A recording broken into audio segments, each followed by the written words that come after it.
ជារឿងកម្របំផុតដែលកើតឡើងសម្រាប់តារាសម្ដែងកូរ៉េជើងចាស់ចុនជីយុននៅក្នុងការបង្ហាញវត្តមាននៅក្នុងការផ្ដល់បទសម្ភាសន៍នៅក្នុងកម្មវិធីនានាប៉ុន្តែកាលពីថ្ងៃទី6 ខែវិច្ឆិកា Channel YouTube Study King True Genius Hong Jin Kyung បានចេញផ្សាយវីដេអូមួយដែលមានចំណងជើងថាការបង្ហាញខ្លួនលើដំបូងនៅលើ YouTube ពេលនោះហើយដែលចុនជីយុនចែករំលែករឿងរ៉ាវជីវិតពេញលេញរបស់នាងពីការបង្ហាញខ្លួនលើដំបូងនៅលើវិថីសិល្បៈរហូតដល់រៀបការមានគ្រួសារមុនចូលដល់ខ្លឹមសារវីដេអូទាំងស្រុងចង់ណែនាំអ្វីពិសេសមួយបើសិនជាអ្នកទាំងអស់គ្នាចង់មករបស់ Cube Show ឬក៏ចង់ធ្វើខ្នើយបតោងសោឬតុក្កតា Customize ដែលអាចដាក់រូបបានអាចចូលទៅកាន់ Facebook Page Oh My Gift ដូច្នេះបើសិនជាចង់ស្វែងរកកាដូ Cube Show ដែលមានន័យសម្រាប់ខ្លួនឯងឬក៏ជួបមនុស្សជាទីស្រឡាញ់កុំភ្លេច Oh My Gift ណា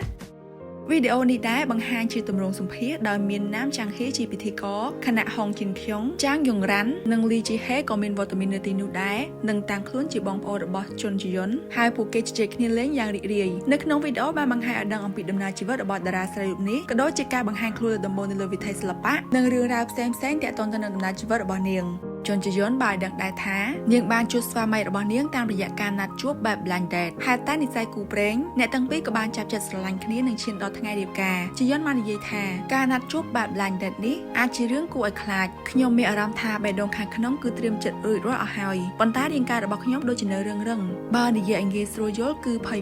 បញ្ជាខួរក្បាលធ្វើអ្វីក៏មិនត្រូវដែរជីយុនបានបន្តថាមិត្តម្នាក់ដែលបានណែនាំយើងនៅពេលនោះបាននិយាយថាគាត់សង្ហាណាស់ហើយមុនពេលដែលខ្ញុំឃើញផ្ទាល់ខ្ញុំលងមុនបាត់ទៅហើយដល់ពេលជួបផ្ទាល់គឺគាត់ពិតជាសង្ហាដោយដែលពួកគេនិយាយមែននិយាយរួមទៅគឺខ្ញុំលងស្នេហ៍គាត់តាំងពីឃើញដំបូងម្ល៉េះជាស្ដែងស្វាមីរបស់ជុនជីយុនគឺមានឈ្មោះថាឆយជុនយុកដែលជានាយកប្រតិបត្តិក្រុមហ៊ុន Alpha Asset Managementគូស្នេហ៍នេះបានរៀបការជាមួយគ្នាកាលពីឆ្នាំ2012ហើយមានកូនប្រុស2នាក់ជាមួយគ្នាដោយកូនប្រុសច្បងកើតនៅឆ្នាំ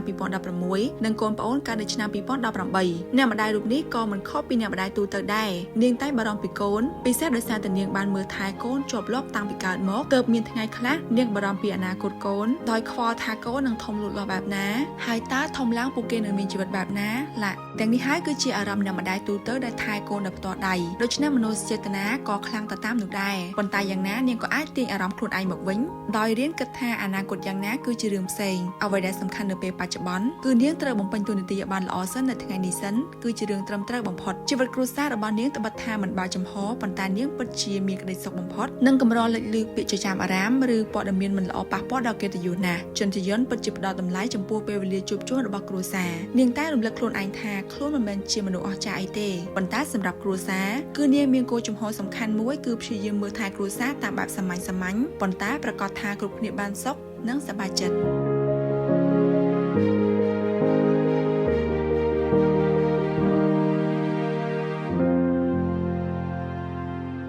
ដើម្បីទទួលបានមាតិកាថ្មីវីដេអូចម្រុះផ្សេងពីតារាចិននិងកូរ៉េលឿនមុនគេកុំភ្លេចចូល Subscribe Channel YouTube របស់ Eversary ការគាំទ្ររបស់អ្នកពិតជាកម្លាំងចិត្តដ៏មានន័យបំផុតសម្រាប់យើងនៅក្នុងការបង្កើតមាតិកាថ្មី